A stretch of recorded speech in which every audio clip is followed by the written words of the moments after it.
Bonjour à tous, j'espère que vous allez excellemment bien et aujourd'hui on va parler de la dernière équipe Pro Team de cette saison 2023, c'est l'équipe Uno X. Ça ne veut pas dire que ça va être la fin des présentations, on aura encore les équipes de continentales françaises, hein. Là je vais me concentrer que sur les équipes françaises, on va pas faire toutes les équipes non plus, dans les dernières présentations, voilà, pour nous emmener jusqu'à la présentation du Down Under et le début de saison qui démarrera donc le 17 janvier. C'est quasiment calé, hein, c'est une maîtrise du timing qui est pas quasiment parfaite. On va revenir sur la saison 2022 de l'équipe Uno X. On parlera également de l'effectif 2023, des arrivées, des transferts, notamment d'un certain Alexander Christophe, un petit coureur comme ça, norvégien, quasiment inconnu. Et puis on parlera également de la saison 2022, des victoires et du maillot pour l'année prochaine. On commence tout de suite, n'hésitez pas à vous abonner à la chaîne, à réagir dans les commentaires, mettre un pouce bleu, partager la vidéo sur les réseaux sociaux, notamment auprès de vos proches si vous pensez que ça peut les intéresser. Dans les commentaires, n'hésitez pas à me dire si vous pensez que Uno X va faire un grand tour de France, vu qu'ils ont reçu l'invitation. N'hésitez pas à me dire ce que les coureurs à suivre, notamment pour le prochain Tour de France. Et puis, n'hésitez pas à rajouter la petite cloche, à mettre un pouce bleu, et puis à aller voir également la playlist. Si vous avez raté des vidéos, si vous avez raté des présentations. Et puis on commence tout de suite avec Uno X. Uno X saison 2021. Meilleur en qualité parce qu'ils ont été présents vraiment sur des belles courses, mais un sentiment un petit peu amer que c'était quand même un peu moins bien en termes de résultats. Alors c'était pas une catastrophe en termes de résultats, on est d'accord là-dessus, mais c'était un peu moins bien, c'est-à-dire que sur les grosses courses, on les voyait un peu plus en 2021. Je trouve, et c'est mon avis, que ça a été un peu moins bien sur certaines grosses courses.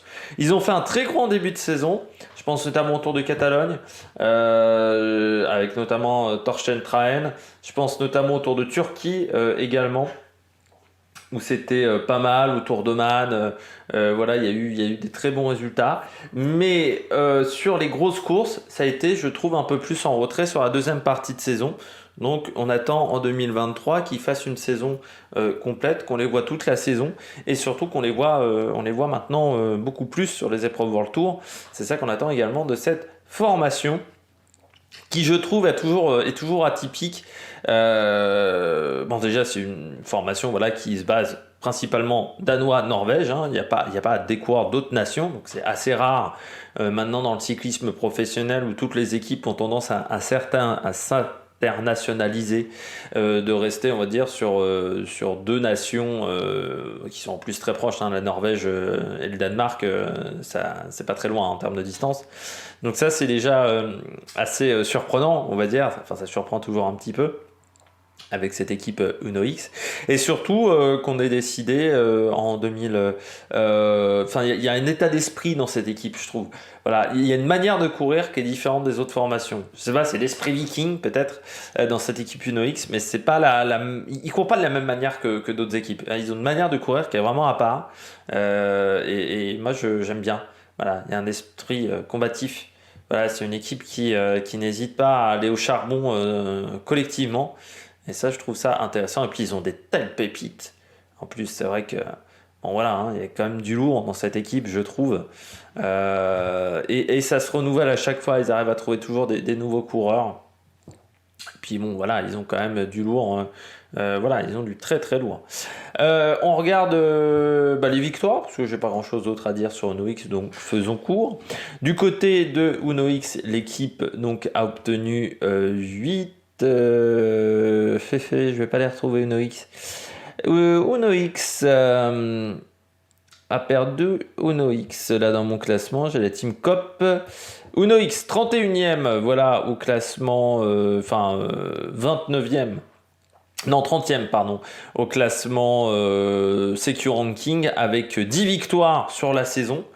Donc c'est plutôt, voilà, bon, c'est en deuxième partie de classement. C'est vrai que par rapport à d'autres formations comme Arkea et Lotto Total, on va dire c'est un peu moins bien, mais c'est encore une équipe qui a un ton en dessous. Je dirais que c'est de ces équipes-là, parce que ces équipes-là tiennent 12 mois dans l'année, enfin 12 mois à 10 mois dans l'année, ce qui n'est pas le cas de Uno X. Par contre, c'est mieux en termes de résultats que Cara Rural, que Drew Nooper, que Astana, que la Bardiani. Donc c'est déjà quand même intéressant. Surtout que les victoires, bah, c'est quand même pas que des petites courses. C'est-à-dire vous avez quand même l'étape 3 du Tour de Man pour Anton Charning.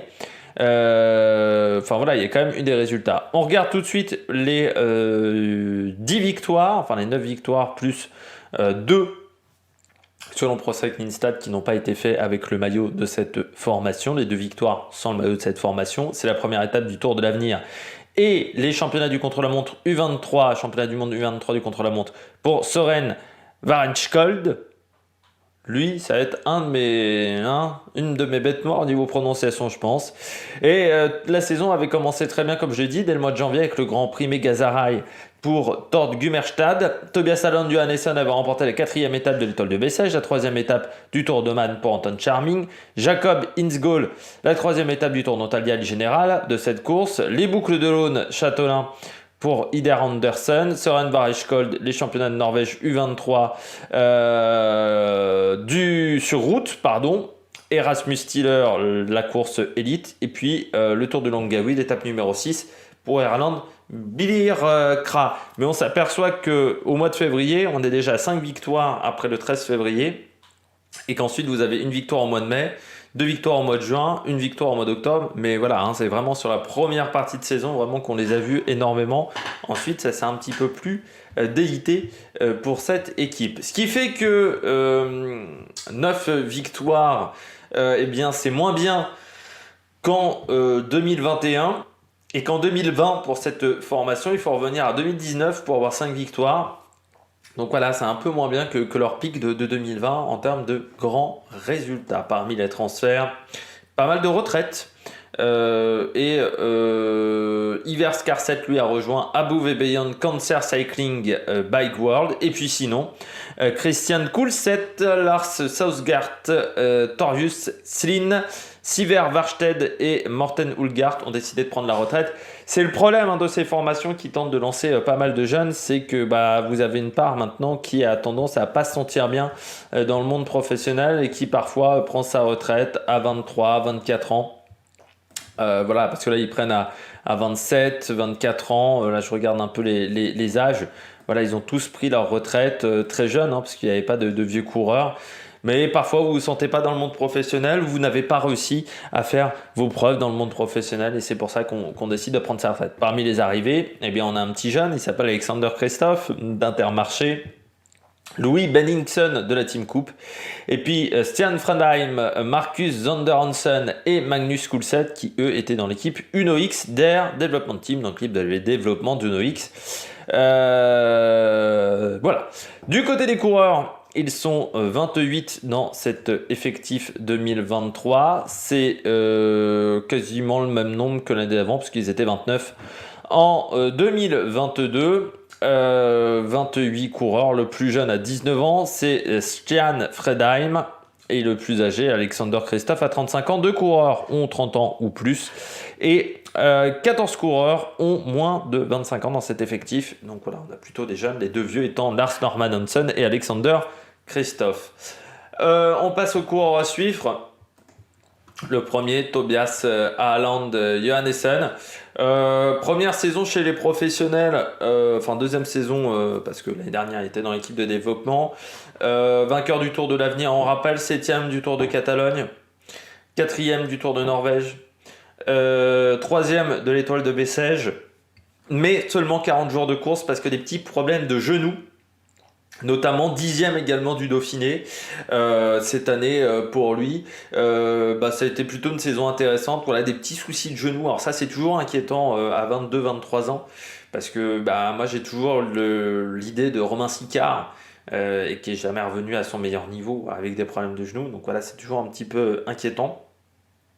On espère qu'il s'est bien soigné pendant l'intersaison.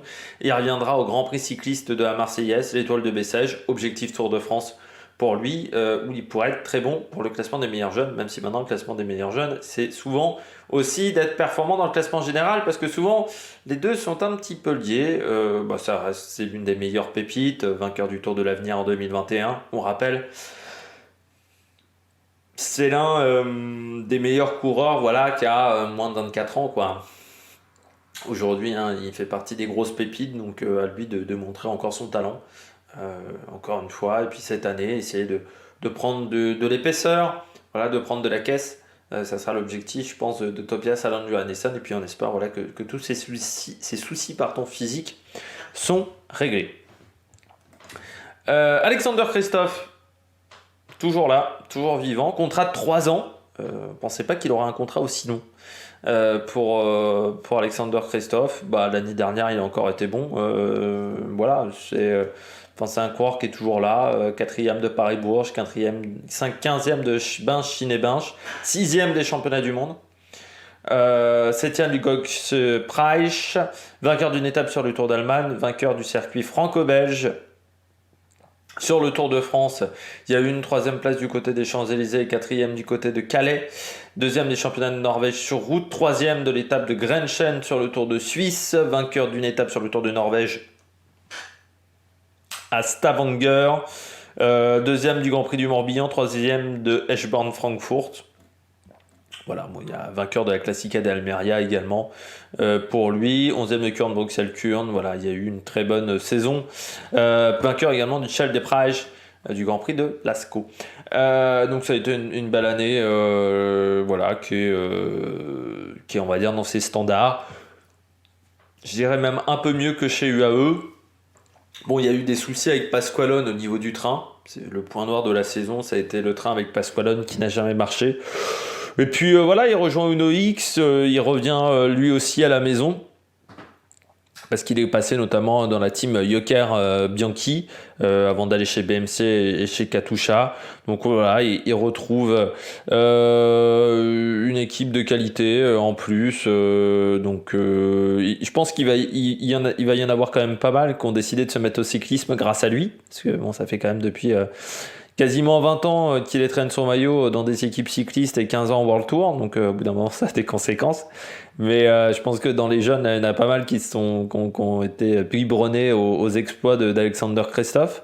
Donc ça sera son objectif, ça sera de gérer les jeunes. Et puis sur les sprints, je pense qu'il sera encore leader au niveau des sprints, même s'ils ont des bons sprinters également chez Uno X.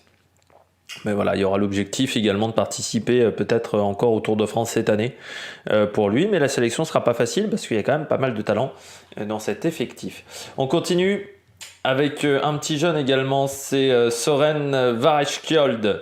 Lui, champion du monde, je rappelle, du contre-la-montre. 3e de la course sur route. 2e du chrono des nations U23. Sur le Tour de l'Avenir, il a pris une victoire, 2 fois sur le podium sur les contre-la-montre, 6e à Chaillak. Vainqueur également des championnats de Norvège, 8e de l'épreuve Esport de Gandvegelgem, 7e de la Bredene Korsai Classique également, 18e de Danielit Nøkkerekorse. Parmi ces résultats, alors pas mal d'abandons par contre au mois d'avril sur les classiques. Bon, c'est un énorme rouleur, c'est le meilleur rouleur chez les espoirs aujourd'hui. Il l'a montré chez les jeunes, à lui de montrer encore ce qu'il sait faire de plus, à lui de prouver voilà, qu'il est totalement bon. Coureur également qui doit pas être mal sur les classiques. Grand gabarit, 1m91. Donc on va voir également avec les changements de règlement, peut-être que ces gabarits-là qui étaient 1m91, 1m92, qui étaient favorisés, notamment au niveau de la position sur le vélo, par rapport aux coureurs qui faisaient 1m87, 1m88, ça va peut-être un peu changer la donne sur les contre-la-montre par rapport à des Rémi Cavagna, parce que je crois que Rémi Cavagna, il fait 1m88 et donc était sur la réglementation qui ne permettait pas d'être bien positionné sur les vélos. On a réglé un petit peu, changé tout ça, ce qui fait que les coureurs qui font plus d'1m80 ont des nouvelles règles, ils peuvent s'allonger un peu plus sur le vélo. Donc ça va peut-être changer la donne pour ces coureurs-là, ils vont peut-être moins dominer, les grands gabarits vont peut-être moins dominer. les contre-la-montre. Mais oui, l'objectif pour lui, c'est de montrer que son titre n'est pas dû au hasard. Un peu comme Tobias Foss, on pourra dire. Ils ont qu'un an d'écart avec Tobias Foss, hein. C'est ça aussi qui est assez fou. Et puis, bah, l'objectif est de se montrer, de montrer son potentiel, également sur les classiques. Et puis, pourquoi pas en tant que baroudeur également, hein, parce que le contre-la-montre, c'est bien, mais il y en a de moins en moins sur les courses. Donc quand vous êtes maintenant rouleur, bah, faut aussi être présent sur d'autres disciplines parce que sinon on peut pas vous garder, hein. En termes de contrat, c'est pas suffisant. Je continue avec Anton Charming, très bon grimpeur, très bon coureur pour les courses pour le moment d'une semaine, mais peut-être mieux. Deuxième du Saska Tour, je rappelle septième, non cinquième pardon du Tour d'Oman. Alors il avait abandonné le Tour de Catalogne cette année, mais c'est un coureur qui a fait septième également du Saudi Tour. C'est un très bon grimpeur, très bon coureur pour des courses d'une semaine, pour les courses de 3 4 jours. Parce que je rappelle que le Saudi Tour, il y a quand même une étape qui est très dure. Une belle montée de puncher. Et donc là, bah, voilà, il a maintenant 24, 25 ans. On va attendre encore un petit peu mieux de lui. Sélection pour le Tour de France, il sera en bagarre. Donc voilà, il faudra qu'il se montre. Vainqueur, enfin sixième pardon, l'année dernière du Tour de Turquie.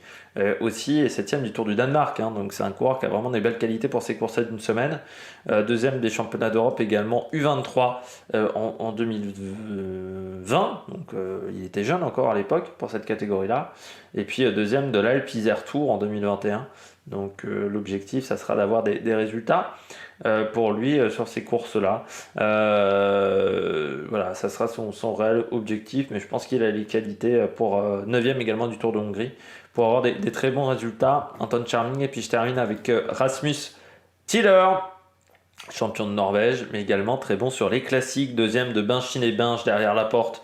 Bon, il n'a rien pu faire pour battre la porte, 13e de Paris Tour, vainqueur du championnat de Norvège, très présent sur les classiques, hein, 9e au Samin, 6e sur le Hoodbloot Etniusblad, 11e également sur le GPE3, 10e du Dwarsdoor et Hageland. Il a fait beaucoup de classiques belges même, hein, sur sa première partie de saison. Quatrième également de la troisième étape à Bessèges sur l'étoile de Bessèges, bien entendu. C'est un petit peu logique, donc lui aussi, très bon début de saison. Pour Rasmus Tiller, Classic Man, l'objectif Tour des Flandres, objectif Paris-Roubaix. Pour le coureur norvégien, où il est capable de faire des bons résultats sur ces courses-là, à 26 ans, toujours en phase de progrès en plus. Pourquoi pas Milan-San Remo, je ne sais pas s'ils seront invités ou Noix, mais ça pourrait être également une course intéressante pour lui. Et l'Amstel aussi peut être intéressant pour un coureur de ce type-là. Le maillot 2023, on est sur un maillot similaire à 2022, hein, donc toujours jaune et rouge, et qu'on reconnaît plutôt bien dans le peloton, même si Saint-Michel a également un petit peu de jaune sur son maillot désormais, mais c'est orange, donc je pense qu'on devrait quand même voir un petit peu les différences entre les deux maillots. J'ai rien d'autre à dire, donc n'oubliez pas les équipes continentales, ça sera la suite des équipes continentales françaises, et puis d'ici là n'hésitez pas à vous abonner à la chaîne, à réagir dans les commentaires, à mettre un pouce bleu, à partager la vidéo sur les réseaux sociaux, notamment auprès de vos proches si vous pensez que ça peut les intéresser. Allez, ciao ciao sur l'Amérique Production.